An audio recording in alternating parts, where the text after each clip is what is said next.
Même si le printemps peine à s'installer au Grand Ballon, un peu plus bas, on prépare déjà l'été. Au Markstein, on aménage un bike park. C'est le 3e dans les Vosges après ceux du Lac Blanc et de la Bresse. L'objectif pour la station est de rester attractive tout au long de l'année. Reportage Olivier Stéphane, Philippe Dezampt. Cela fait 3 semaines qu'elles sont en cours de traçage, ces premières pistes du bike park qui ouvrent le 15 juin prochain. Pour juillet, 7 pistes sont annoncées, 2 vertes, 3 bleues, 1 rouge.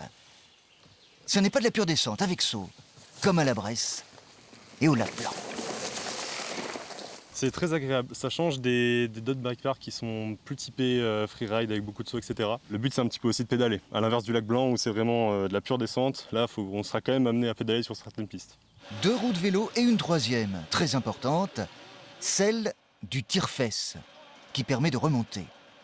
La perche doit être tendue, la canne entre les fesses, en appui sur le vélo, le frein lâché et hop!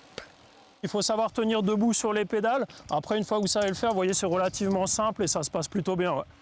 Côté tire-fesse, une légère adaptation pour déclencher la perche. On a rajouté une pédale. Vous nous montrez? Voilà.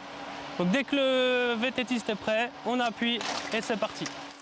Avantage, Ça permet d'ouvrir au VTT des domaines qui n'ont pas forcément de télésiège, comme ici au Markstein.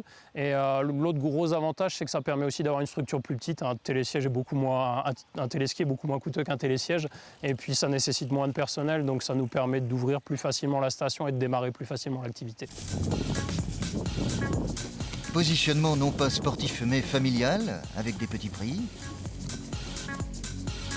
Période d'ouverture, une dizaine de jours en week-end à partir de la mi-juin cette année, 80 à 90 jours dès l'année prochaine, à partir d'avril. Un plus pour la station, à côté de la luge d'été, du tir à l'arc et des randonnées.